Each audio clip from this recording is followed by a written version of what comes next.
तो दोस्तों आज की इस वीडियो में हम बात करने जा रहे हैं द लॉर्ड ऑफ रिंग की अपकमिंग मूवी के बारे में, जो कि हमें थोड़े टाइम में देखने को मिलेगी। लेकिन ये जो फ्रेंचाइजी है ये हमें एक तरह से शुरू से ही आपको भी बड़ी पसंद होगी। तो अपकमिंग जो मूवी है वो हमें 2027 में देखने को मिल सकती है। तो आज की इस वीडियो में हम इसी एक तरह से मूवी के बारे में बात करेंगे। सारी कुछ इन्फॉर्मेशन मैं आपको इस वीडियो में बताने वाला हूँ। तो आप वीडियो को जरूर से लाइक कर दे, चैनल को सब्सक्राइब कर दे। आगे मैं इसकी और इन्फॉर्मेशन आपको बताता हूँ। द नाइट एजेंट एक अमेरिकी एक्शन थ्रिलर टेलीविजन श्रृंखला है जिसे शॉन रायन ने मैथ्यू क्विर्क के इसी नाम के उपन्यास पर आधारित बनाया है। गैब्रियल बासो मुख्य भूमिका में है और इसका प्रीमियर नेटफ्लिक्स पर 23 मार्च 2023 को हुआ था।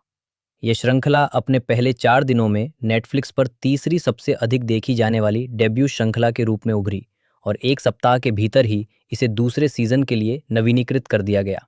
एक महीने के भीतर ही यह स्ट्रीमिंग सेवा की छठी सबसे अधिक देखी जाने वाली श्रृंखला बन गई।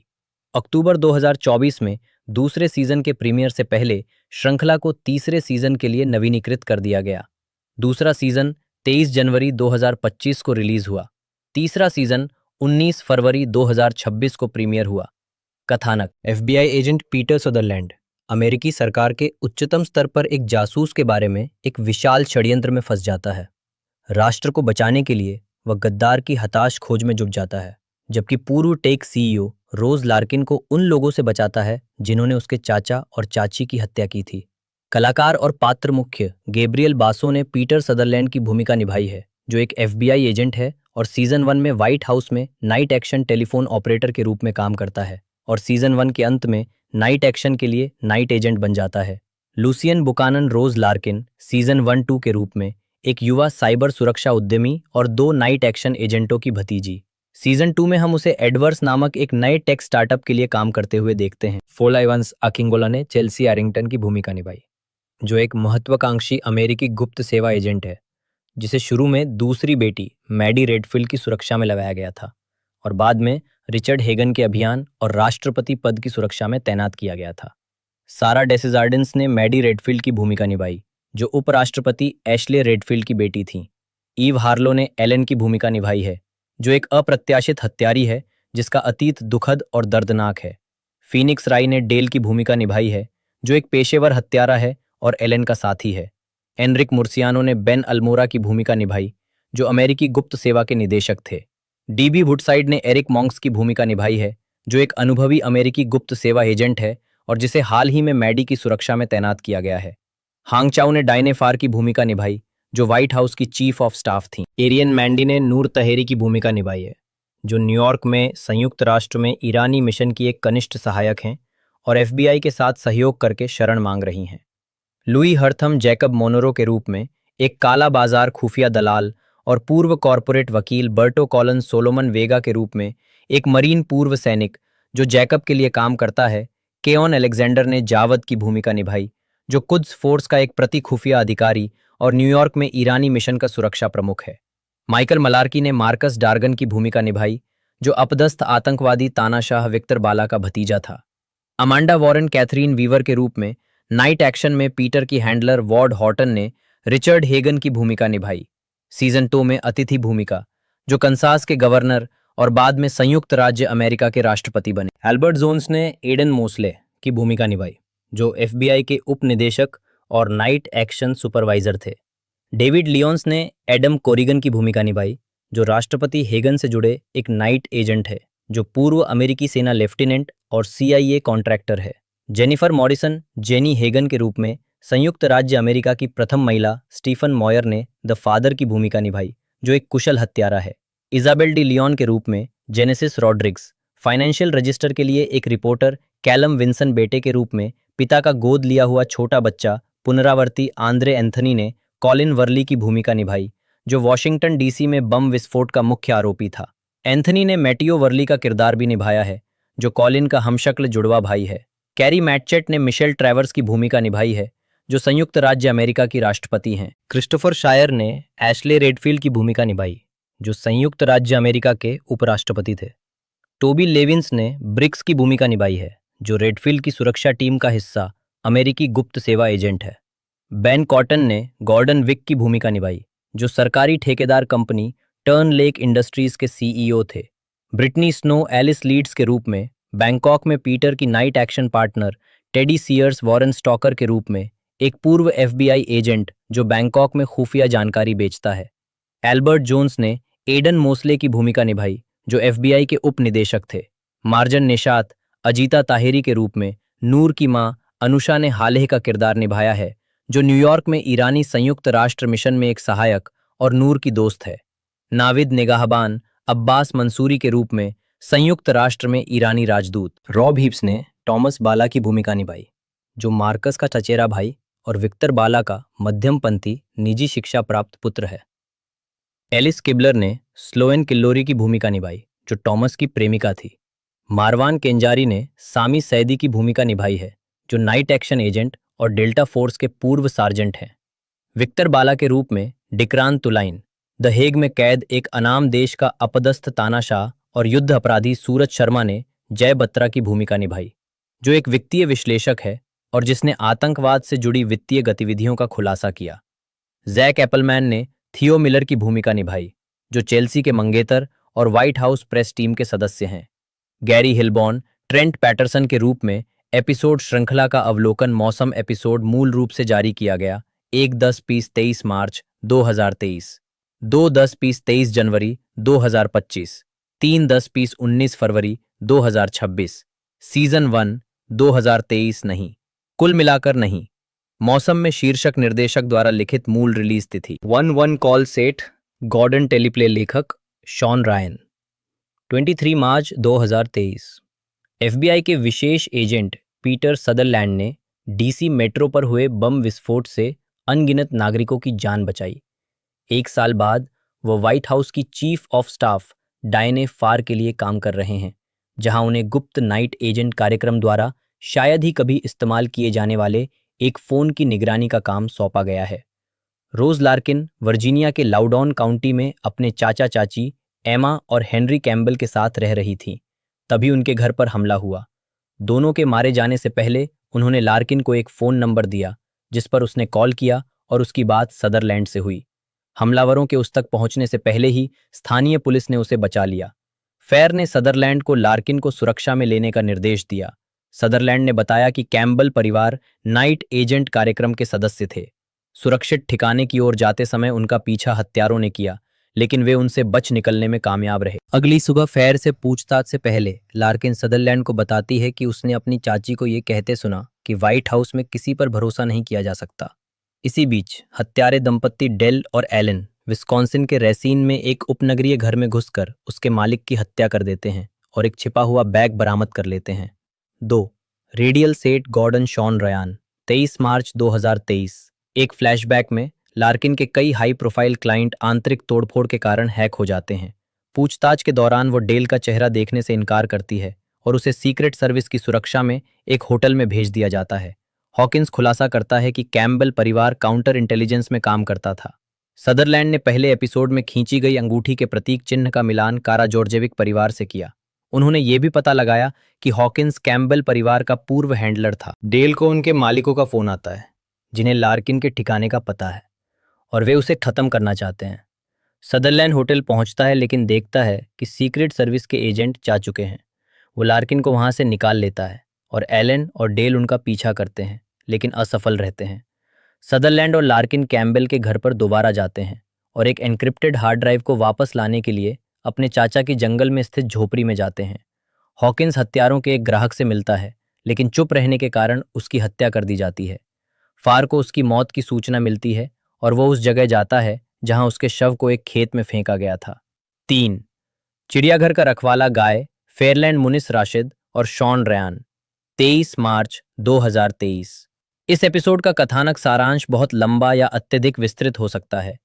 कृपया अनावश्यक विवरण हटाकर इसे संक्षिप्त बनाकर सुधार करने में सहायता करें। नवंबर 2025। जाने कि इस संदेश को कब और कैसे हटाना है। अमेरिकी राष्ट्रपति मिशेल ट्रैवर्स को हॉकिंस की मौत की जांच के बारे में जानकारी दी जाती है और पता चलता है कि हत्यारों के ग्राहकों में से एक उपराष्ट्रपति एशले रेडफील्ड है। फेर राष्ट्रपति से यह खुलासा करने की मांग करती है कि कैम्बल परिवार नाइट एक्शन में किस तरह शामिल था। सदरलैंड फेर को उसके निजी सेलफोन पर कॉल करके लार्किन को लाने की व्यवस्था करता है। जब वे छुपकर हत्यारों को केबिन में आते हुए देखते हैं, तो लार्किन सीधे सदरलैंड से कहती है कि फेर ही वो गद्दार है जिसके बारे में कैम्बल परिवार ने चेतावनी दी थी।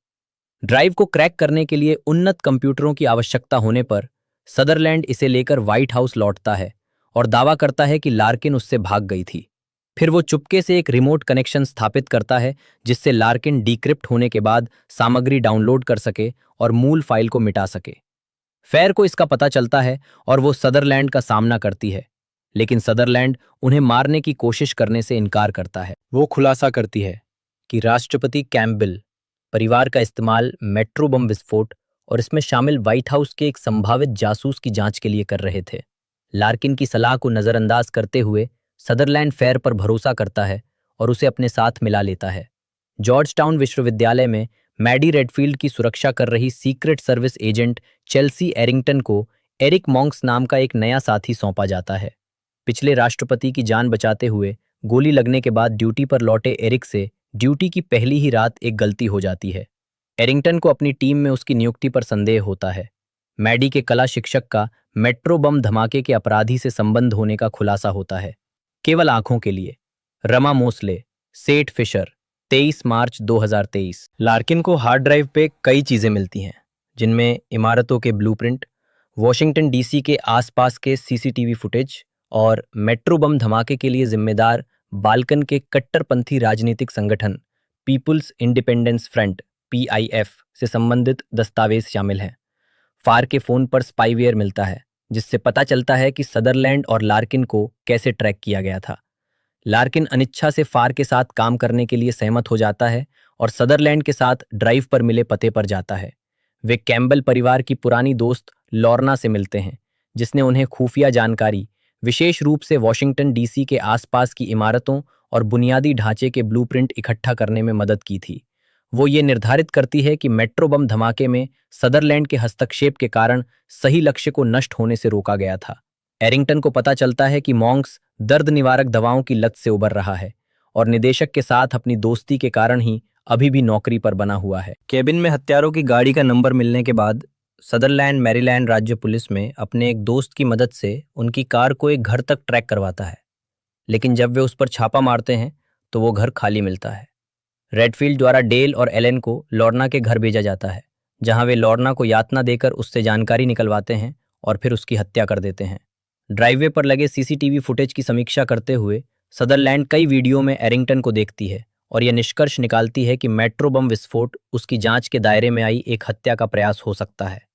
The marionette, Guy Fairland Corey Deshawn, 23 मार्च 2023। सदरलैंड एरिंगटन से बम धमाके वाले दिन उसकी सुरक्षा के बारे में पूछताछ करती है, लेकिन उसे निर्देश दिया जाता है कि वो मैडी के अलावा कोई और जानकारी न दे। लार्किन अंगूठी की छवि की आगे जांच करती है और उसके प्रतीक चिन्ह का पता सर्बियाई पावेलिक परिवार से लगाती है, जो कि विलुप्त युगोस्लाव शाही परिवार के रिश्तेदार हैं। विधानसभा सदस्य आंद्रेज पावेलिक हाल ही में मॉन्टेनेग्रो में लापता हो गए हैं और पुलिस द्वारा बनाए गए एक संदिग्ध के रेखाचित्र का मिलान डेल से होता है। सदरलैंड हॉकिंस की विधवा से मिलने जाती है, जो बताती है कि उसके पति को मेट्रो बम धमाके में PIF की कथित संलिप्तता पर हमेशा संदेह था, बल्कि उनका मानना था कि इसके लिए सरकारी ठेकेदार टर्न लेक इंडस्ट्रीज जिम्मेदार थी। लार्किन के पास लौटकर वो बताती है कि पावेलिक बाल्कन में गुप्त अभियानों को अंजाम देने वाले अमेरिकी ठेकेदारों के खिलाफ अभियान चला रहे थे और उन्होंने टर्न लेक का नाम लेकर जिक्र किया था। वो FEC वेबसाइट के माध्यम से ये भी पता लगाती है कि वे उपराष्ट्रपति रेडफील्ड के प्रमुख राजनीतिक दानदाता हैं। राष्ट्रपति ट्रैवर्स सदरलैंड और लार्किन्स को व्हाइट हाउस में रिपोर्ट करने का आदेश देते हैं। मैडी अपने कला शिक्षक के साथ संबंध शुरू करती है और उससे मिलने के लिए सुरक्षा से भाग जाती है। हालांकि एरिंगटन और मॉन्क्स के मैडी तक पहुंचने से पहले ही उसका साथी, जो मेट्रो बम विस्फोट में शामिल था, उसकी हत्या कर देता है और मैडी का अपहरण कर लेता है। अथाहियां, रमा मोस्ले, इमोजन ब्राउडर, 23 मार्च 2023। 2 साल पहले हत्यारों ने आंद्रेस पावेलिक की हत्या कर दी थी, लेकिन डेल ने उसकी अंगूठी अपने पास रख ली। सदरलैंड ने लार्किन को खुद गाड़ी से व्हाइट हाउस ले जाने से इनकार कर दिया और उसे अपने स्टेट ट्रूपर दोस्त सिस्को की सुरक्षा में छोड़कर खुद कागजी प्रतियों के साथ अकेले बैठक में शामिल हो गया। उसने रेडफील्ड के टर्न लेक और उसके CEO गॉर्डन विक से संबंध के बारे में फार को बताया, लेकिन जब फार ने यह इशारा किया कि लार्किन एक ट्रूपर के साथ है, ये जानकारी उसने नहीं दी थी, तो उसने फार के भी इसमें शामिल होने का अनुमान लगा लिया। फार ने घबराकर विक को फोन किया और उसे लार्किन को मारने का निर्देश दिया। सदरलैंड ने फार और सिस्को को भागने की चेतावनी दी। फार ने सदरलैंड की गिरफ्तारी का आदेश दिया, लेकिन वो एक गुप्त सुरंग के रास्ते व्हाइट हाउस से बाल बाल बच निकला। सिस्को ने लार्किन को एक पूर्व निर्धारित स्थान पर छोड़ दिया ताकि वो सदरलैंड से मिल सके और बाद में एलेन ने उसे मार डाला। डेल ने लार्किन का पीछा किया, लेकिन एक भीषण लड़ाई के बाद लार्किन और सदरलैंड ने उसे मार डाला। दोनों ने सदरलैंड के गॉडफादर की नाव में शरण ली, जहां लार्किन ने उसके घावों का इलाज किया। एरिंगटन और मॉन्क्स अपहरण की जांच जारी रखते हैं। फैर और रेडफील्ड साजिश में अपनी संलिप्तता को लेकर बहस करते हैं और फैर रेडफील्ड से एक प्रेस कॉन्फ्रेंस करवाती है, जहां वो झूठा दावा करता है कि सदरलैंड मैडी के लापता होने का मुख्य संदिग्ध है। सात सात ठंडा परोसने पर सबसे अच्छा लगता है एडम आर्किन, टिफनी शॉ हो। 23 मार्च 2023। एक फ्लैशबैक में मैडी की छोटी बहन सारा को परिवार के स्विमिंग पूल में डूबते हुए दिखाया गया है, जिसके लिए उसके पिता की लापरवाही जिम्मेदार थी, लेकिन उन्होंने सारा को ही दोषी ठहराया। एरिंगटन और मॉन्क्स एक पर्यावरणवादी समूह की जांच करते हैं, जिससे मैडी की कला शिक्षिका जुड़ी हुई थी। एक सहकर्मी अपने साथी, जिसने मैडी का अपहरण किया था, की पहचान मैटियो नाम के व्यक्ति के रूप में करता है। मैटियो रेडफील्ड से 2 दिनों के भीतर मेट्रो बम धमाके की साजिश रचने की बात कबूल करने की मांग करता है, अन्यथा मैडी को मार दिया जाएगा। तीनों गद्दार साजिशकर्ता विक, फार और उपाध्यक्ष रेडफील्ड इस बात पर चर्चा करते हैं कि मैडी अपने पिता को सार्वजनिक रूप से बदनाम करने की योजना बना रही थी, जिसके लिए वह हत्यारों द्वारा विस्कॉन्सिन से प्राप्त नैनी कैम फुटेज को लीक करने वाली थी।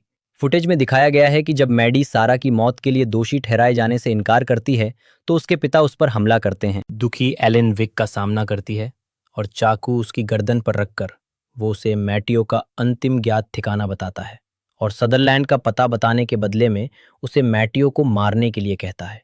फार और विक और स्वतंत्र रूप से सदरलैंड और लार्किन मैटियो की पहचान कॉलिन वर्ली के रूप में करते हैं, जो टर्न लेक का पूर्व कर्मचारी और मेट्रो बम हमलावर था, जिसे कानूनी रूप से मृत माना जाता है।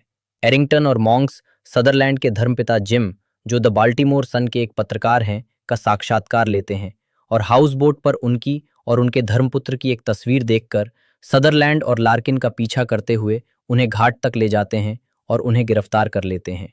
रिडक्स, एडम आर्किन, राहेल वुल्फ, 23 मार्च 2023।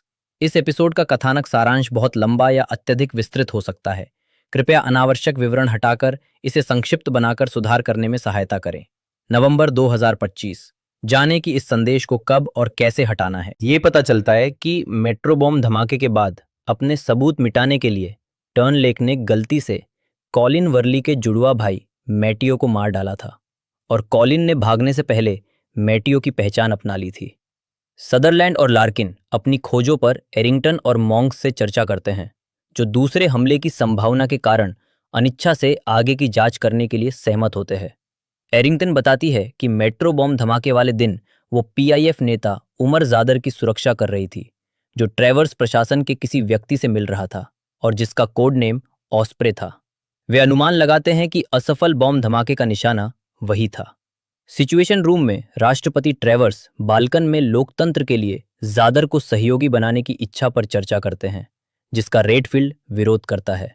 रेडफील्ड को पता चलता है कि फार और विक अपहरणकर्ता की पहचान जानते हैं और वे उसे आश्वासन देते हैं कि वर्ली पर नजर रखी जा रही है। फार आदेश में संशोधन करके एलन को मैडी को भी मारने का निर्देश देता है। मैडी चुपके से अपनी कोठरी की दीवार के पीछे धातु पर एक नंबर खोज लेती है और वर्ली को अपने पिता को सीधे भेजने के लिए एक और फिरौती का वीडियो रिकॉर्ड करने के लिए मना लेती है। हालांकि वो उसे एरिंगटन का सेल नंबर दे देती है और गुप्त रूप से जानकारी देने के लिए एक दृश्य कोड का उपयोग करती है। टीम उसे एक शिपिंग कंटेनर डिपो तक ट्रैक करने में सफल हो जाती है। वे मैडी को बचा लेते हैं, लेकिन वर्ली और मॉन्क्स को एलन मार देती है, जो समूह का पीछा कर रही थी। लार्किन एलन को क्रेन से धक्का देकर मार डालता है।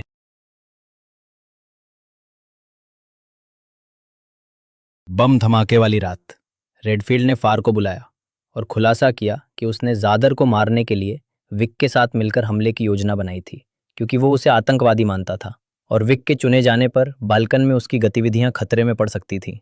ट्रेवर्स के प्रशासन और विरासत को खतरे में देखते हुए अगर कुछ भी पता चलता तो फार अनिच्छा से उनके साथ काम करने के लिए सहमत हो जाता है। बैकअप आने से पहले सदरलैंड और लार्किन डिपो से भाग जाते हैं और अपने गॉडफादर के पास शरण लेते हैं। एरिंगटन मैडी को राष्ट्रपति ट्रेवर्स और सीक्रेट सर्विस निदेशक अल्मोरा के पास ले जाकर उन्हें सच्चाई बताने की योजना बनाता है, लेकिन उन्हें इसके बजाय वन ऑब्जर्वेटरी सर्कल की ओर मोड़ दिया जाता है। विक, रेडफील्ड और फार जादर पर दूसरे हमले की योजना पर चर्चा करते हैं, जो अगले दिन उसके अमेरिका पहुंचने पर किया जाना था। लार्किन एलन के सेल को हैक करता है और नाइट एक्शन कार्यालय के अंदर ली गई फाइलों और दस्तावेजों की तस्वीरें प्राप्त करता है। उन्हें पता चलता है कि फार ने तस्वीरें ली थीं और वे सबूत जिम को भेज देते हैं। लार्किन, एरिंगटन, मैडी और सदरलैंड को लगता है कि ज़ादर कैंप डेविड में राष्ट्रपति से मिल रहा है और विक संभवतः ट्रैवर्स को भी मारना चाहता है ताकि रेडफील्ड को पदोन्नति मिल सके, जो बाद में क्षमादान जारी कर सकता है। जब फार को पता चलता है कि ट्रैवर्स भी खतरे में है, तो वह उनकी मदद करने के लिए सहमत हो जाती है और बताती है कि उसे इस घटनाक्रम की जानकारी नहीं थी, क्योंकि रेडफील्ड और विक ने उससे दूरी बना रखी थी। पिता मिलिसेंट शेल्टन सेठ फिशर, 23 मार्च 2023। इस एपिसोड का कथानक सारांश बहुत लंबा या अत्यधिक विस्तृत हो सकता है। कृपया अनावश्यक विवरण हटाकर इसे संक्षिप्त बनाकर सुधार करने में सहायता करें। नवंबर 2025। जाने कि इस संदेश को कब और कैसे हटाना है। एरिंगटन और मैडी रेडफील्ड के साथ मरीन 2 हेलीकॉप्टर से कैंप डेविड के लिए उड़ान भरते हैं। रेडफील्ड खुद को और मैडी को तहखाने के एक पैनिक रूम में बंद कर लेता है और मैडी से कहता है कि उसे लगता है कि ज़ादर के साथ सहयोग करने के कारण ट्रैवर्स दुश्मन है। मैडी प्रेस को सच बताने की धमकी देती है और रेडफील्ड उसे बाहर जाने देता है। फेयर अपनी स्थिति का फायदा उठाकर सदरलैंड और लार्किन को चुपके से कैंप डेविड में भेज देती है। वो अल्मोरा को ट्रैवर्स पर मंडरा रहे खतरे के बारे में चेतावनी देती है, लेकिन ब्रिक्स, एक बागी सीक्रेट सर्विस एजेंट, अल्मोरा को मार देता है और फेयर को गोली मार देता है। सदरलैंड और एरिंगटन को पता चलता है कि 2 बम लगाए गए हैं। एरिंगटन को एक बम मिलता है और वो लॉरेल हाउस को खाली करा देती है। वो मैडी को भी तहखाने से निकालकर बम फटने से ठीक पहले सुरक्षित स्थान पर पहुंचा देती है। सदरलैंड को पता चलता है कि दूसरा बम मरीन 1 हेलीकॉप्टर में लगाया गया है, जहां राष्ट्रपति को ले जाया जाएगा। अमेरिकी मरीन और सीक्रेट सर्विस द्वारा पीछा किए जाने पर वो हेलीकॉप्टर के फटने से ठीक पहले ट्रैवर्स को उसमें चढ़ने से रोक देता है। लार्किन फेयर को जिंदा रखती है ताकि उस पर मुकदमा चलाया जा सके। रेडफील्ड को गिरफ्तार कर लिया जाता है और मैडी उसके खिलाफ गवाही देने के लिए सहमत हो जाती है। ट्रैवर्स सदरलैंड को उसके पिता के अपराध के पुख्ता सबूत देती है, लेकिन ये भी बताती है कि वो डबल एजेंट बनने की योजना बना रहा था और उसकी हत्या कर दी गई थी। वो सदरलैंड को नाइट एजेंट के रूप में भर्ती करती है। लार्किन के साथ रिश्ते में आने के बाद वो अपने पहले मिशन पर निकल पड़ता है। सीजन 2 2025। नहीं, कुल मिलाकर नहीं। मौसम में शीर्षक निर्देशक द्वारा लिखित मूल रिलीज तिथि 11/1। Call tracking Guy Ferland, Shawn Ryan, 23 जनवरी 2025। कैंप डेविड पर हमले के 10 महीने बाद पीटर और उसकी night action partner Ellis Leeds Bangkok में वॉरेन स्टॉकर का पीछा करते समय पकड़े जाते हैं, जब वॉरेन ब्रोकर जैकब मोनोरो को खुफिया जानकारी बेच रहा होता है। एलिस को उनके बचाव स्थल पर मार दिया जाता है। पीटर बच निकलता है और छिप जाता है। अपनी नई हैंडलर कैथरीन वीवर को बताता है कि उसे लगता है कि प्रोग्राम में किसी ने उनकी लोकेशन लीक कर दी है। रोज लार्किन, जो अब एआई मार्केटिंग कंपनी एडवर्स के लिए काम कर रही है, अपने पीटीएसडी से उबरने के लिए थेरेपी ले रही है। उसे एक अज्ञात व्यक्ति का फोन आता है जो उसे बताता है कि पीटर मुसीबत में है। कैथरीन रोज को बताती है कि वो ड्यूटी से गायब है। रोज सीसीटीवी और सोशल मीडिया पर चेहरे की पहचान करने के लिए एडवर्स के सोर्स कोड में बदलाव करती है और न्यूयॉर्क शहर में उसका पता लगाती है। राष्ट्रपति ट्रैवर्स खुलासा करते हैं कि कैथरीन पहले पीटर के पिता के साथ काम करती थी। पीटर अपने अलग हो चुके बेटे एथन का फोन चुराकर जमैका क्वींस में वॉरेन का पता लगाता है। रोज फोन को ट्रैक करती है और वॉरेन का पीछा करते हुए पीटर से मिलती है, लेकिन दोनों का सामना सोलोमन से होता है, जो जैकब के उन बंदूकधारियों में से एक है जिसने बैंकॉक में एलिस की हत्या की थी। असंबद्ध गाय फेयरलैंड टिफनी शॉ हो और कोरी डेशॉन, 23 जनवरी 2025। 9 महीने पहले पीटर की मुलाकात कैथरीन से होती है, जो उसे बताती है कि नाइट एक्शन सीआईए के बैंकॉक स्टेशन से हुई खुफिया जानकारी के रिसाव की जांच कर रही है। रोज और पीटर सोलोमन और उसकी टीम से बच निकलते हैं और सोलोमन बताता है कि वो वॉरेन का पीछा क्यों कर रहा है और उसकी वर्तमान स्थिति क्या है। वॉरेन को तब हिरासत में लिया जाता है जब वो एथन के साथ देश से भागने की कोशिश करता है। वॉरेन पीटर को बताता है कि उसने जो खुफिया जानकारी बेची थी वह फॉक्सक्लो नामक एक प्रायोगिक रासायनिक हथियार कार्यक्रम के बारे में थी, लेकिन इससे पहले कि वह कुछ और बता पाता, जैकब की टीम उसे मार देती है। न्यूयॉर्क स्थित संयुक्त राष्ट्र में ईरानी राजदूत अब्बास मंसूरी की सहायक नूर तहेरी सीआईए को जानकारी देकर अपने और अपने परिवार के लिए राजनीतिक शरण प्राप्त करने का प्रयास करती है। वो अपने हैंडलर को उन अफवाहों के बारे में बताती है कि अब्बास गुप्त रूप से किसी ऐसे व्यक्ति से बात कर रहा है जो अमेरिकी खुफिया जानकारी लीक कर रहा है। कैथरीन और नाइट एक्शन को भी इसकी सूचना दी जाती है क्योंकि CIA और FBI का मानना है कि ये वॉरन हो सकता है। नूर, ईरानी संयुक्त राष्ट्र मिशन के नए सुरक्षा प्रमुख जावद से दोस्ती कर लेती है। सरकारी संपत्ति, एडम आर्किन, इमोजन ब्राउडर, 23 जनवरी 2025। पीटर द्वारा वॉरन के खुलासे के बारे में बताने से इनकार करने के बाद जैकब की टीम पीटर और रोज का अलग अलग पीछा करती है। रोज को कैथरीन बचाती है। तीनों मिलते हैं और कैथरीन अनिच्छा से उन्हें और रोज को सोलोमन का पता लगाने और जैकब की पहचान करने के लिए क्षेत्र में रहने की अनुमति देती है। रोज सोलोमन की पहचान एक पूर्व मरीन के रूप में करती है जिसकी मृत्यु 6 साल पहले हो गई थी, लेकिन उसका बॉस एडवर्ड्स तक उसकी पहुंच रद्द कर देता है। नूर राजदूत अब्बास का एक गुप्त मुलाकात में पीछा करती है और सोलोमन से उनकी मुलाकात और ब्रीफकेस प्राप्त करते हुए उनकी तस्वीरें खींचती है। रोज और पीटर को पता चलता है कि सोलोमन की विकलांग बहन सेलेस्टे एक ट्रस्ट से नियमित भुगतान प्राप्त कर रही है। पीटर कैथरीन को फॉक्स ब्लो के बारे में बताता है। कैद तानाशाह विक्टर बाला के बेटे टॉमस बाला अपने पिता को हेग से रिहा कराने के लिए बातचीत करने के प्रयास में ब्रिटिश विदेश सचिव के एक सहायक से मिलते हैं। टॉमस के चचेरे भाई मार्कस डार्गन एक टीम का नेतृत्व करते हैं जो एक ट्रक चुराती है और फॉक्स ग्लो कार्यक्रम से जुड़ी एक मोबाइल प्रयोगशाला का अपहरण करती है। इस दौरान वह एलेक को यात्रियों को बांधने के बाद उन्हें अकेला ना छोड़ने के लिए डांटता है और उस पर नाम ना बताने का आरोप लगाता है। सिटाडेल का बाहरी दृश्य स्टोन स्ट्रीट स्टूडियो के बैकलोट में बनाया गया था, जिसमें जबरन परिप्रेक्ष्य का उपयोग किया गया था। इसमें मुरझाया हुआ सफेद पेड़ था जिसे ब्रायन मैसी और ग्रीन्स डिपार्टमेंट ने पॉलिस्टाइन से बनाया था, और इसकी असली शाखाओं का उपयोग प्राचीन और टेढ़े मेढ़े लेबनानी जैतून के पेड़ों से प्रेरित था।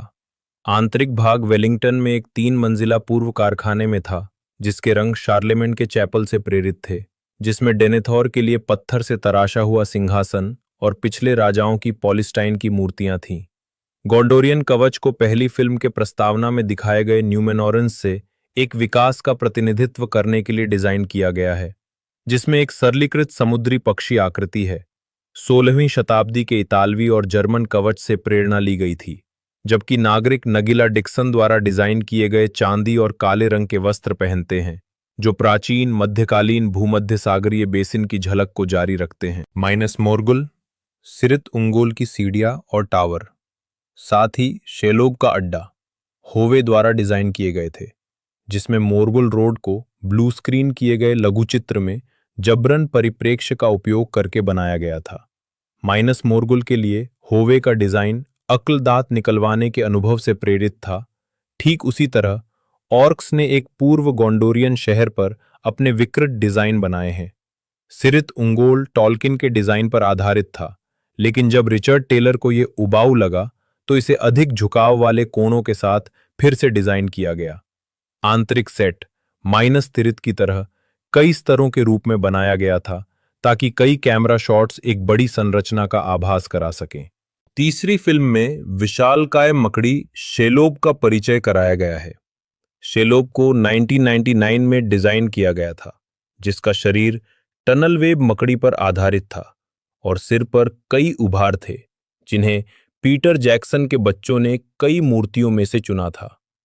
जैक्सन को स्वयं मकड़ी से डर लगने के कारण इस दृश्य की योजना बनाने में बहुत आनंद आया। शेलोब का मांद बलुआ पत्थर से प्रेरित था और इसे आइसिंगार्ड की गुफाओं के मौजूदा सेट से तराशा गया था। The Return of the king में डुनहेरो के मृत पुरुषों और मध्य पृथ्वी के दक्षिण से आए दुष्ट हरद्रिमों पर भी ध्यान केंद्रित किया गया है, जो मुमाकिल पर सवार होते हैं। मृत पुरुषों पर सेल्टिक प्रभाव है, साथ ही उनकी रुग्ण अवस्था को दर्शाने के लिए रेखाओं और समरूपता का भी प्रयोग किया गया है, जबकि उनका भूमिगत शहर पेट्रा से प्रभावित है। हरद्रिम अफ्रीकी संस्कृति से अत्यधिक प्रभावित थे, जब तक कि फिलिप्पा बॉयंस ने आपत्तिजनकता की संभावना पर चिंता व्यक्त नहीं की। इसलिए तैयार पात्रों पर किरिबाती का प्रभाव दिखता है, बांस से कवच बुनने के संदर्भ में और एजटेक का आभूषणों के उपयोग के संदर्भ में। एक मृत मुमाग भी बनाया गया था, अन्य छोटी संस्कृतियों में समुद्री डाकू शामिल है, जिनका रूप विदेशी और सांवला है, और ग्रे हेवन पत्थर में रूपांतरित एल्विन संरचनाएं, जिन पर JMW टर्नर के चित्रों का प्रभाव है। मुख्य photography. The Return of the king की शूटिंग 2000 में हुई थी।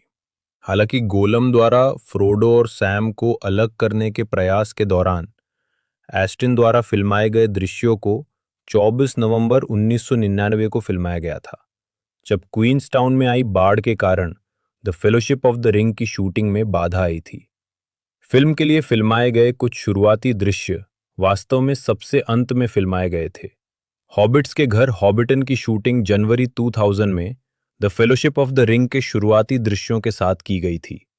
बाहरी दृश्यों की शूटिंग माटा माटा फार्म में हुई थी, जबकि आंतरिक दृश्यों की शूटिंग वेलिंगटन के स्टोन स्ट्रीट स्टूडियो में की गई थी, जिसे ग्रे हेवंस सीक्वेंस के साथ साझा किया गया था।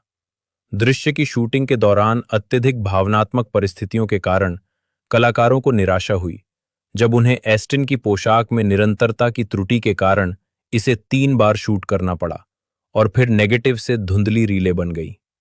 मई में रिवेंडेल के आंतरिक दृश्यों की शूटिंग भी पिछली फिल्मों के साथ साझा की गई थी। ब्लैक गेट की लड़ाई का फिल्मांकन अप्रैल में रंगीपो रेगिस्तान में किया गया था, जो पहले एक बारूदी सुरंग क्षेत्र था।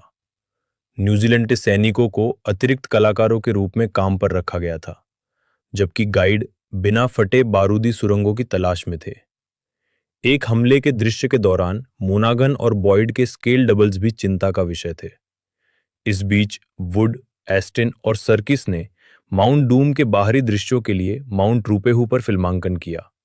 विशेष रूप से उन्होंने क्रॉस कैमरा कवरेज के साथ सैम द्वारा फ्रोडो को अपनी पीठ पर उठाने का दृश्य फिल्माने में 2 घंटे बिताए। जून में फिल्माए गए दृश्यों में पुतांगिरुआ पिनेकल सहित विभिन्न स्थानों पर मृतकों के पथों को दर्शाया गया था।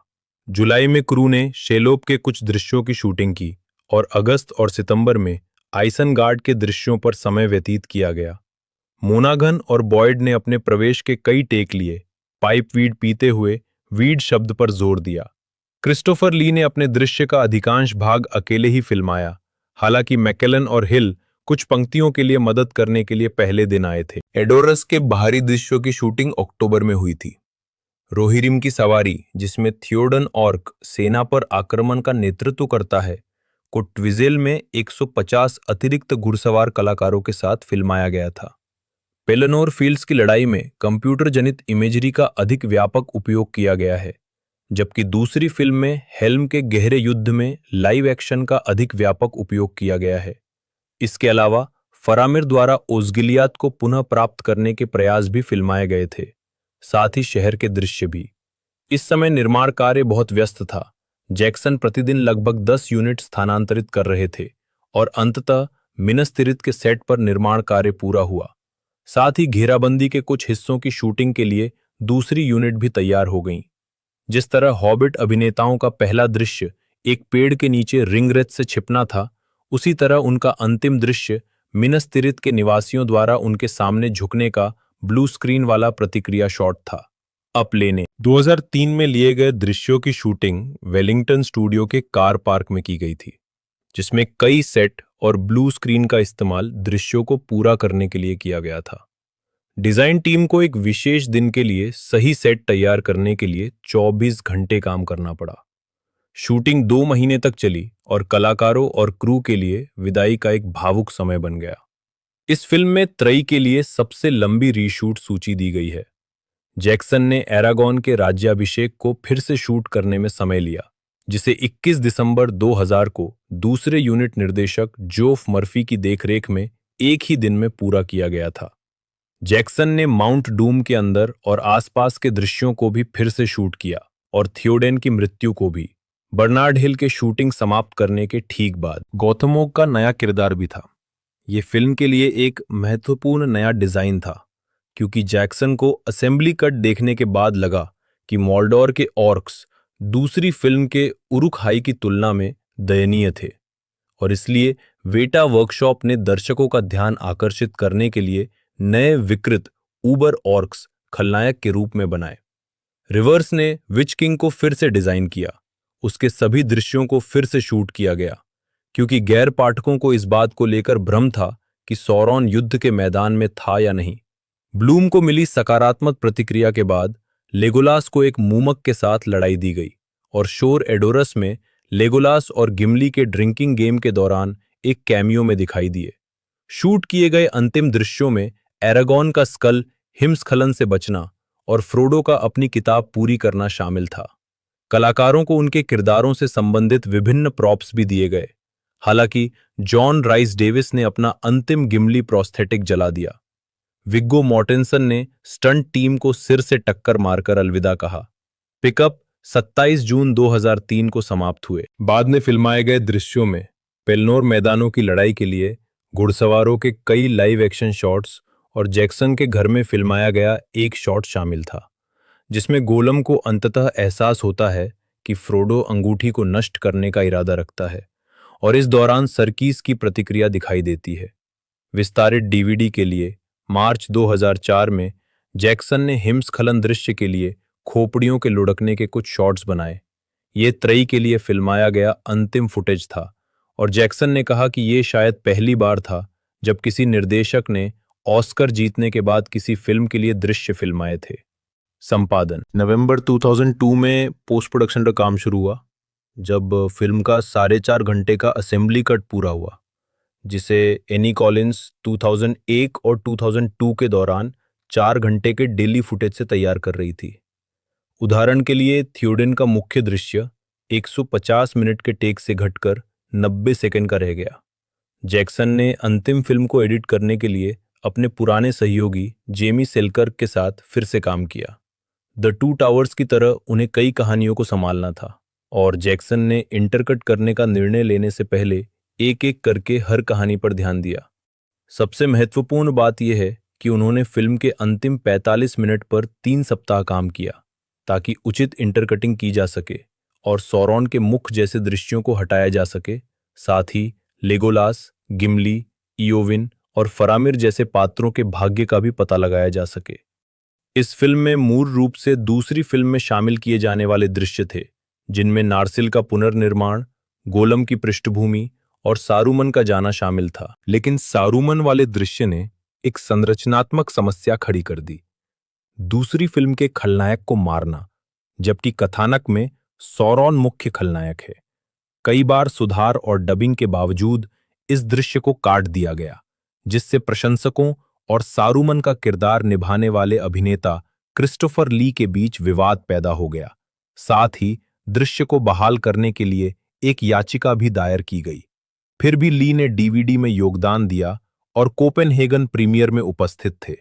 हालांकि उन्होंने कहा कि उन्हें कभी भी इस दृश्य को काटने का कारण समझ नहीं आया और जैक्सन के साथ उनके संबंध ठंडे पड़ गए थे। हालांकि ली को जैक्सन की हॉबिट फिल्मों में कास्ट किए जाने पर वे बाद में सुलह कर गए। जैक्सन के पास 10 में से केवल 5 रीलों का अधिकार था और फिल्म को पूरा करने में मदद करने के लिए उन्हें 3 सप्ताह में 3 रीलें बनानी पड़ी। अंततः यह 12 नवंबर 2003 को पूरा हुआ। व्यस्त कार्यक्रम के कारण जैक्सन को फिल्म को पूरी तरह से देखने का मौका कभी नहीं मिला और उन्होंने 1 दिसंबर को वेलिंगटन प्रीमियर में ही फिल्म को शुरू से अंत तक देखा। एलिजा वुड के अनुसार उनकी प्रतिक्रिया थी, हाँ, ये अच्छी है, काफी अच्छी है। दृश्य प्रभाव मुख्य लेख the Lord of the Rings film श्रृंखला के विशेष प्रभाव। The Return of the king में 1489 विजुअल इफेक्ट शॉट्स है, जो पहली फिल्म की तुलना में लगभग 3 गुना और दूसरी फिल्म की तुलना में लगभग 2 गुने हैं। पिछली 2 फिल्मों की तरह जिम राइगल ने विजुअल इफेक्ट्स सुपरवाइजर के रूप में काम किया। विजुअल इफेक्ट्स का काम नवंबर 2002 में एलन ली और मार्क लुइस द्वारा न्यूजीलैंड के परिदृश्य की विभिन्न तस्वीरों को मिलाकर पेलनोर फील्ड्स का डिजिटल अखाड़ा बनाने के साथ शुरू हुआ। जैक्सन और रिवर्स ने फरवरी 2003 तक कंप्यूटर का उपयोग करके विशाल युद्ध की योजना बनाई। जब शॉट्स वेटा डिजिटल को दिखाए गए, उनके आश्चर्य के लिए 60 नियोजित शॉट्स बढ़कर 250 हो गए थे और 50,000 पात्र अब 200,000 हो गए थे। फिर भी वे लगे रहे। जल्द ही प्रति सप्ताह 100 शॉट्स, प्रतिदिन 20 शॉट्स देने लगे और अंतिम 2 महीनों में जैसे जैसे समय सीमा नजदीक आती गई, वे अक्सर रात 2 बजे तक काम करते रहे। युद्ध के लिए उन्होंने विशालकाय डिजिटल घोड़ों के लिए 450 गतियों को रिकॉर्ड किया और फिल्म में बाद में किए गए बदलावों से भी निपटना पड़ा, जैसे कि मिनस तिरित के द्वारों से ट्रोल का फूटना और ग्रोंड को द्वार तक खींचने वाले जीव, और दो मुमाकिल को मार गिराने वाले एक शॉट को फिर से बनाना, जिसमें मूल रूप से 6 महीने लगे थे, उसे 2 दिनों में पूरा किया गया। डिजिटल जीवों के संदर्भ में शेलॉप के सिर की मूर्ति को एक कनाडाई कंपनी द्वारा स्कैन किया गया था, जिसमें वेटा द्वारा पहले कैप्चर किए गए विवरण से 10 गुना अधिक विवरण था। पिछली फिल्मों की तरह इसमें भी अभिनेताओं के डिजिटल डबल्स के बीच व्यापक मॉर्फिंग का इस्तेमाल किया गया है। इस बार सैम के शेलोप से गिरने वाले दृश्य में एस्टिन के जमीन पर गिरने के साथ ही मॉर्फिंग होती है।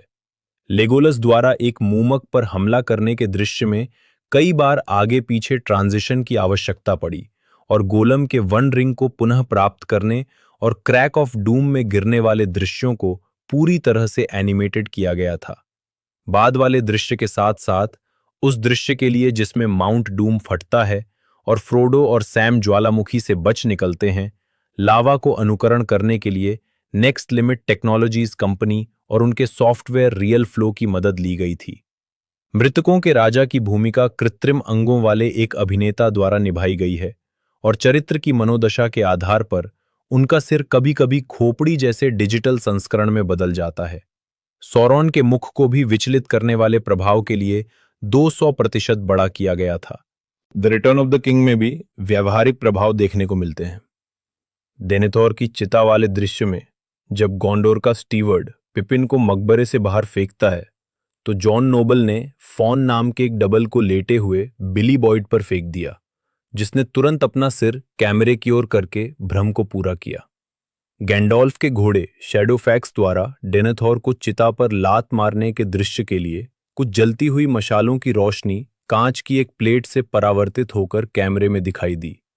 जैक्सन की काल्पनिक दुनिया के पूर्ण चित्रण की आवश्यकता के कारण कई लघुचित्र बनाए गए, जैसे कि मीनस तिरित का 1:72 स्केल का लघुचित्र जो 7 मीटर ऊंचा और 6.5 मीटर व्यास का है।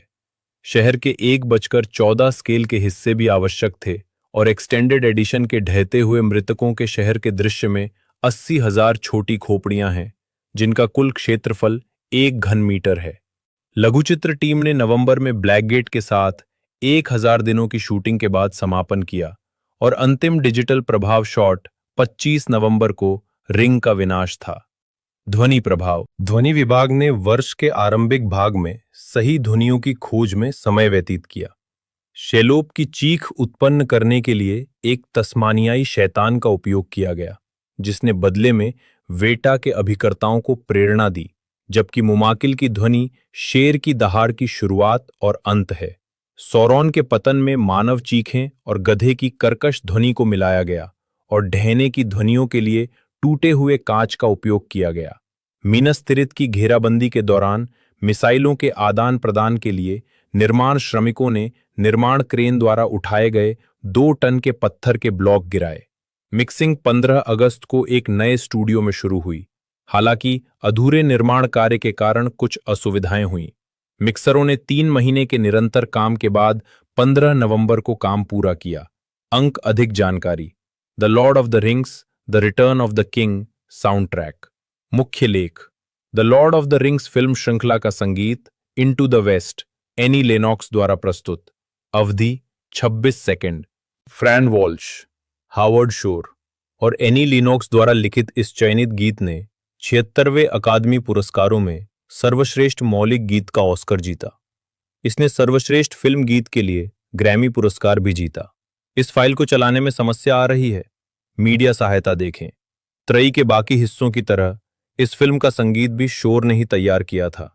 उन्होंने फिल्म का असेंबली कट देखा और तय समय सारणी के अनुसार चलने के लिए उन्हें प्रतिदिन 7 मिनट का संगीत लिखना पड़ता था।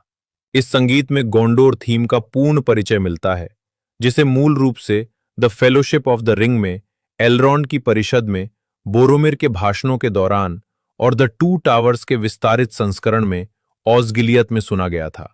शोर ने फिल्म के ट्रेलर के लिए अपने संगीत में गोंडोर थीम का उपयोग नए आरोही कोडा, जो इस फिल्म के लिए अद्वितीय है, के साथ भी किया। इस संगीत रचना में London Philharmonic Orchestra, London Voices, London Oratory School Schola और प्रमुख एकल गायकों का योगदान है। तीनों में से ये सबसे व्यापक है। ये प्रभावी रूप से पूरी फिल्म की लंबाई को कवर करता है, जिसमें ट्रेलर के लिए लिखा गया अतिरिक्त संगीत और जनता के लिए जारी किए गए विभिन्न वैकल्पिक संस्करण शामिल नहीं हैं। इसमें श्रृंखला के सबसे बड़े वाद्य यंत्रों का भी उपयोग किया गया है। संगीत के कुछ हिस्सों में टिम्पानी के 2 सेट, 8 तुरही और संभवतः हॉर्न, ट्रॉम्बोन और ट्यूबा अनुभाग के आकार में भी इसी तरह की वृद्धि। मिश्रित कोरस में 85 गायक, पुरुष और महिला अनुभागों के लिए अतिरिक्त वादक, लड़कों के कोरस में 50 से अधिक और कई वाद्ययंत्र वादक बैंड शामिल हैं, जो मंच पर या मंच के बाहर टिन विसल या पैन बांसुरी जैसे सेल्टिक और पूर्वी वाद्ययंत्र बजाते हैं। संगीत के एक टुकड़े के लिए फिल्म के लिए विशेष रूप से आविष्कार और निर्मित एक वाद्ययंत्र की आवश्यकता थी। एकल तारों के बजाय 4 जोड़ी तारों वाला एक वायलिन। फिल्म के संगीत में अभिनेताओं बिली बॉयड, विगो मॉर्टेंसन और लिव टाइलर का भी योगदान रहा है। बॉयड उस दृश्य में गाते हैं जब फरामिर ओस्गिलियात की ओर अग्रसर होता है। मॉर्टेंसन राजा के राज्याभिषेक के समय गाते हैं और विस्तारित संस्करण में टाइलर उस दृश्य में गाती हैं जब एरागॉन योविन का उपचार करता है। Renee Fleming, Ben Del Maestro, Sissel Kirkebo और जेम्स गैल्वे ने प्रमुख एकल गायकों के रूप में साउंड ट्रैक में योगदान दिया है। फ्लेमिंग उस समय गाती हैं जब आर्वेन को अपने बेटे का दर्शन होता है और जब गोलम को वन रिंग प्राप्त होती है। डेल मैस्ट्रो उस समय गाते हैं जब गैंडाल्फ नाज़गुल के हमले के दौरान ओस्गिलियात से भाग रहे गोंडोरियन सैनिकों को बचाने के लिए अपनी छड़ी जलाते हैं और जब चीलें ब्लैक गेट्स पर पहुंचती हैं। गैल्वे बांसुरी और सीटी बजाते हैं जब फ्रोडो और सैम माउंट डूम पर चढ़ते हैं और जब वे शायर लौटते हैं। सिसल आसिया अरानियन गाती हैं, जिसे मूल रूप से हाउसेज ऑफ हीलिंग दृश्य के लिए संगीतबद्ध किया जाना था। अंतिम शीर्षक गीत इनटू द वेस्ट शोर द्वारा रचित था और इसके बोल फ्रैन वॉल्श ने लिखे थे। एनी लेनॉक्स, पूर्व में यूरिथमिक्स की सदस्य, ने इसे गाया और गीत लेखन का श्रेय भी उन्हें ही दिया गया। यह गीत आंशिक रूप से कैमरून डंकन नामक एक युवा न्यूजीलैंड फिल्म निर्माता की कैंसर से असामयिक मृत्यु से प्रेरित था, जो पीटर जैक्सन के मित्र थे। मुक्त करना theatrical the fellowship of the ring की रिलीज के बाद 2 वर्षों तक मिली प्रशंसा और ध्यान के बाद अंतिम भाग के लिए दर्शकों और आलोचकों की उम्मीदें बहुत अधिक थीं। विश्व प्रीमियर 1 दिसंबर 2003 को वेलिंगटन के एम्बेसी थिएटर में आयोजित किया गया था, जिसमें निर्देशक और कई सितारे उपस्थित थे। अनुमान है कि 100,000 से अधिक लोग सड़कों पर जमा हुए थे, जो शहर की आबादी के 1/4 से अधिक थे। Home media. फिल्म का थिएट्रिकल संस्करण 25 मई 2004 को न्यू लाइन होम एंटरटेनमेंट द्वारा VHS और DVD पर रिलीज किया गया था। DVD एक 2 डिस्क सेट था, जिसमें दूसरी डिस्क पर अतिरिक्त सामग्री थी। पिछली 2 फिल्मों के थिएट्रिकल DVD सेट फिल्मों की रिलीज के 8 महीने बाद जारी किए गए थे, लेकिन रिटर्न ऑफ द किंग का सेट 5 महीने में ही पूरा हो गया, क्योंकि इसमें सीक्वल का मार्केटिंग नहीं करना था। पिछली फिल्मों को अपने सीक्वल के फुटेज के उपलब्ध होने का इंतजार करना पड़ा था, ताकि 10 मिनट का प्रीव्यू दिखाया जा सके। हालांकि इसमें पूरी तरह का 7 मिनट का ट्रेलर शामिल था। The Return of the king ने अपने पूर्ववर्तियों की परंपरा का अनुसरण करते हुए 14 दिसंबर 2004 को यूके और यूएस में एक विस्तारित संस्करण 252 मिनट जारी किया, जिसमें नई एडिटिंग, अतिरिक्त विशेष प्रभाव और संगीत, 4 कमेंट्री और 6 घंटे की पूरक सामग्री शामिल थी। अंतिम 11 मिनट में आधिकारिक फैन क्लब के उन संस्थापक सदस्यों की सूची है जिन्होंने 3 साल की सदस्यता के लिए भुगतान किया था। The fellowship of the ring और द 2 टावर्स की तरह विस्तारित संस्करण DVD और VHS दोनों पर उपलब्ध कराया गया था। एक कलेक्टर बॉक्स सेट भी जारी किया गया था, जिसमें एक्सटेंडेड सेट के साथ साथ माइनस तिरित की एक मूर्ति और एक बोनस 50 मिनट की संगीत वृत्तचित्र DVD Howard Shore creating the Lord of the Rings symphony, a composer's journey through Middle Earth शामिल थी। डीवीडी में DTSES साउंड ट्रैक है। डीवीडी में 2 हास्यप्रद ईस्टर एग्स भी हैं। एक में डोमिनिक मोनागन सैटेलाइट के माध्यम से एलिजा वुड का जर्मन साक्षात्कार लेते हैं और दूसरे में विंस वॉन और बेन स्टिलर जैक्सन को सीक्वल बनाने के लिए मनाने की कोशिश करते हैं, जिसे मूल रूप से 2004 के MTV मूवी अवार्ड्स में दिखाया गया था।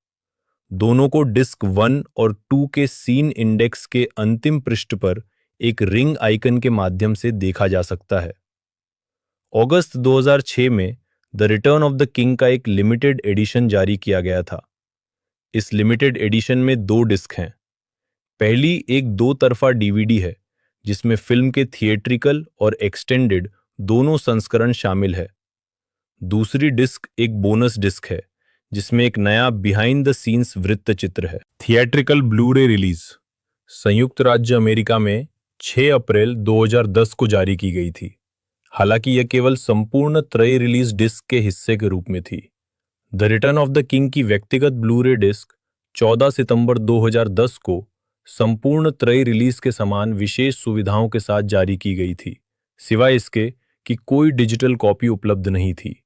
विस्तारित संस्करण जून 2011 में संयुक्त राज्य अमेरिका में जारी किया गया था। इसकी अवधि 263 मिनट है। The Return of the king को 30 नवंबर 2020 को यूनाइटेड किंगडम में और 1 दिसंबर 2020 को संयुक्त राज्य अमेरिका में अल्ट्रा HD ब्लू-रे पर रिलीज किया गया था, साथ ही त्रय की अन्य फिल्मों के साथ, जिसमें फिल्मों के थिएट्रिकल और विस्तारित संस्करण दोनों शामिल थे। The Return of the king ने अपनी शुरुआती रिलीज में संयुक्त राज्य अमेरिका और कनाडा में $377 मिलियन और अन्य देशों में $741.9 मिलियन कमाए, जिससे दुनिया भर में कुल कमाई $1.108 बिलियन हो गई। 20-22 फरवरी 2004 के सप्ताहांत में फिल्म ने $1 बिलियन का आंकड़ा पार कर लिया, जिससे यह 1998 में टाइटैनिक के बाद ऐसा करने वाली इतिहास की दूसरी फिल्म बन गई। विश्व स्तर पर मुद्रास्फीति के लिए समायोजित न करने पर यह अब तक की 27वीं सबसे अधिक कमाई करने वाली फिल्म है। 2003 की सबसे अधिक कमाई करने वाली फिल्म, 2000 के दशक की दूसरी सबसे अधिक कमाई करने वाली film, the Lord of the Rings त्रयी में सबसे अधिक कमाई करने वाली फिल्म और न्यू लाइन सिनेमा द्वारा रिलीज की गई अब तक की सबसे अधिक कमाई करने वाली फिल्म है। इसने 8 वर्षों तक टाइम वार्नर की विश्व स्तर पर सबसे अधिक कमाई करने वाली फिल्म का रिकॉर्ड बनाए रखा, जब तक कि 2011 में Harry Potter and the Deathly Hallows part 2 ने इसे पीछे नहीं छोड़ दिया। बॉक्स ऑफिस मोजो का अनुमान है कि फिल्म ने अपने शुरुआती थिएटर प्रदर्शन में अमेरिका में 61 मिलियन से अधिक टिकट बेचे थे। अमेरिका और कनाडा में ये 27वीं सबसे अधिक कमाई करने वाली फिल्म है। 2003 की सबसे अधिक कमाई करने वाली फिल्म और the Lord of the Rings त्रयी की सबसे अधिक कमाई करने वाली फिल्म है। फिल्म ने बुधवार को $34 मिलियन की कमाई के साथ एक रिकॉर्ड बनाया। यह रिकॉर्ड पहली बार 2004 में स्पाइडरमैन 2 द्वारा तोड़ा गया था और बुधवार को 7वीं सबसे बड़ी ओपनिंग के रूप में रैंक करता है। इसके अलावा इसे दिसंबर में सबसे अधिक ओपनिंग डे के रूप में स्थान दिया गया था, जिसने 2012 में the hobbit N unexpected journey द्वारा हटाए जाने से पहले 1 दशक से भी कम समय तक ये रिकॉर्ड अपने नाम रखा। फिल्म एक दिन पहले आधी रात के शो के लिए खुली और लगभग $8 मिलियन की कमाई की। ये the fellowship of the ring के पहले दिन के कुल कलेक्शन से लगभग दोगुना था, जिसने 2001 में अपने पहले दिन $18.2 मिलियन कमाए थे। साथ ही द टू टावर्स से भी काफी ज्यादा था, जिसने 2002 में अपने पहले दिन $26.1 मिलियन कमाए थे। कमाई का एक हिस्सा ट्रिलॉजी ट्यूसडे इवेंट से आया, जिसमें पिछली 2 फिल्मों के एक्सटेंडेड एडिशन 16 दिसंबर को पहली मिडनाइट स्क्रीनिंग से पहले दिखाए गए थे। 2 साल तक the Return of the king ने मिडनाइट स्क्रीनिंग में सबसे ज्यादा कमाई का रिकॉर्ड अपने नाम रखा, जब तक कि 2005 में यह record star Wars episode 3 revenge of the Sith को नहीं मिल गया। तो दोस्तों अपकमिंग पार्ट की जैसा कि मैंने रिलीजिंग डेट आपको बताई दी है। बाकी बात कर ले इस फ्रेंचाइजी के बारे में, तो इस फ्रेंचाइजी की आखिरी मूवी हमें 2003 में तकरीबन देखने को मिली थी और उसके बाद ही बेसब्री से इसका इंतज़ार किया जा रहा है। और बात कर ले इस फ्रेंचाइजी के लगभग बजट के बारे में और प्रोडक्शन के बारे में और कितना इसका एक तरह से जो कलेक्शन है वो हमें देखने को मिला था। कलेक्शन की मैं आपको बता दूं तो लगभग 3 बिलियन के लगभग इस फ्रेंचाइजी ने अब तक कमाए हैं, जो कि बहुत ही बेहतरीन परफॉर्मेंस है और लोगों द्वारा इसे बड़ा पसंद किया गया था। और 580 मिनट की टोटल इसकी जो फिल्म है, टोटल मिलाकर मैं आपको लेंथ बता रहा हूँ, वो भी बहुत ही बेहतरीन है। बाकी अपकमिंग पार्ट की अपडेट मैंने इस वीडियो के अंदर आपको बताई दी है। रिलीजिंग डेट मैंने आपको बता दी है 2027 रहने वाली है। यदि आपको हमारी ये वीडियो अच्छी लगी हो तो वीडियो को लाइक कीजिएगा, चैनल को सब्सक्राइब कीजिएगा, बेल आइकन दबाकर इसे ऑल पर सेट कर दीजिएगा। बाकी आपको और भी किसी मूवी या सीरीज के बारे में जानना हो तो आप नीचे कमेंट कर सकते हैं। तो मिलते हैं दोस्तों अगले वीडियो में।